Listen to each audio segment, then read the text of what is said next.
রামুর রশিদনগরের জেঠি রাস্তা নামক এলাকায় নালা থেকে এক টমটম চালকের মরদেহ উদ্ধার করা হয়েছে। সে নিহত টমটম চালকের নাম সোহেল, তার বাড়ি PM কালীর মাছুয়াখালী এলাকায় এবং তার পিতার নাম মোজাম্মেল। সে খবরটি নিশ্চিত করেছে পুলিশ। আমরা পুলিশের সাথে, রামু থানা পুলিশের সাথে কথা বলছিলাম। তারা যেমনটি জানাচ্ছিলেন, আজ সকাল 8টার দিকে মূলত এই ঘটনা। স্থানীয়রা সকাল 7টার দিকে মরদেহটি দেখতে পায়। পরে পুলিশে খবর দেয়। পুলিশ গিয়ে ঘটনাস্থলে গিয়ে মরদেহটি উদ্ধার করে এবং সে সময় পরিচয় শনাক্ত হয়। পরবর্তীতে তার পরিচয় জানতে পারে। তার নাম সোহেল, সে একজন টমটম চালক ছিলেন এবং তার বাড়ি PM কালীতে। তবে মৃত্যুর কারণ বা কিভাবে তার মৃত্যু হয়েছে সে বিষয়টি এখনো নিশ্চিত না বা নিশ্চিত করতে পারেনি। তবে পুলিশ বলছে তার শরীরে অল্প কিছু আঘাতের চিহ্ন রয়েছে। তবে মৃত্যুর কারণ বা কি কারণে কিভাবে তাকে মেরে ফেলা হয়েছে সেটি এখনো পর্যন্ত বলা যাচ্ছে না। আরেকটি বিষয়, এখনো পর্যন্ত তার মরদেহ ময়নাতদন্তের জন্য কক্সবাজার সদর হাসপাতালে নিয়ে আসা হয়নি। তবে পুলিশ বলছে তারা ঘটনাস্থলে আছেন এবং অল্প কিছুক্ষণের মধ্যেই তার মরদেহ কক্সবাজার সদর হাসপাতাল মর্গে নিয়ে আসা হবে। এর আগেও রামুর রশিদনগর আমরা গতকাল যেমন খুব আলোচিত একটি ঘটনা, ট্রেন ট্র্যাজেডি, অর্থাৎ ট্রেনের সাথে CNG অটোরিকশার সংঘর্ষে প্রায় 4 জন নিহত হওয়ার খবর এখনো পর্যন্ত নিশ্চিত করেছে পুলিশ এবং খুবই মর্মান্তিক দুর্ঘটনা ছিল। এরপর আজকে সকালে একই এলাকায় রশিদনগরে টমটম চালকের মৃত্যুর খবর।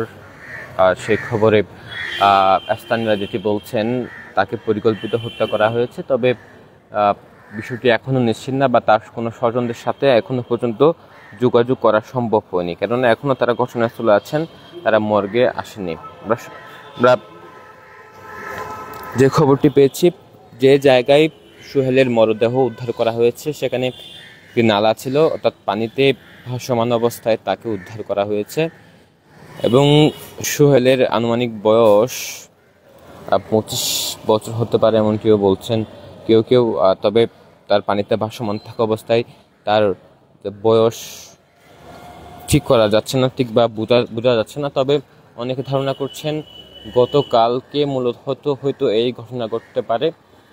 পুলিশ যেটি বলছেন, যদি বেশি দিন সময় হতো, অর্থাৎ পানিতে ভাসমান অবস্থায় বেশি দিন সময় হতো, তার শরীরের চামড়া অথবা শরীর পচে গলে যেত। তবে সোহেলের শরীর কিছুটা আঘাতের চিহ্ন, তবে পচে গলে যায়নি। অর্থাৎ ধারণা করছেন গতকালকে তাকে, অর্থাৎ এই ঘটনাটি ঘটতে পারে। এটিকে হত্যা, তাকে পরিকল্পিত হত্যা, সে বিষয়টি এখনও নিশ্চিত না। পুলিশ সেটি খতিয়ে দেখছেন, পুলিশ সেটি তদন্ত করে দেখছেন। তবে এই মুহূর্তে যে খবরটি পুলিশ জানাচ্ছেন সেটি হচ্ছে তাকে উদ্ধার করে, অর্থাৎ সোহেলের মরদেহ উদ্ধার করে ময়নাতদন্তের জন্য আনা হচ্ছে। তবে এখনো পর্যন্ত আসেননি। রামুর রশিদনগরের যে নালা থেকে মূলত পানিতে ভাসমান অবস্থায় সোহেলের মরদেহ উদ্ধার করা হয়েছে, সেটি জেঠি রাস্তা নামক একটি এলাকা এবং ওই এলাকা থেকে মূলত তাকে উদ্ধার করা হয়। যিনি নিহত সোহেল, তিনি ছিলেন পেশায় একজন টমটম চালক। তবে তার সাথে কোনো পূর্বশত্রু ছিল কিনা সেটিও আমরা জানিনি, যেহেতু পরিবার স্বজনদের সাথে এখনো পর্যন্ত কথা হয়নি। তবে পুলিশের সাথে কথা হয়েছে, তারা বলছেন তারা বিষয়টি খতিয়ে দেখছেন, মৃত্যুর পেছনের কারণ তারা খতিয়ে দেখছেন।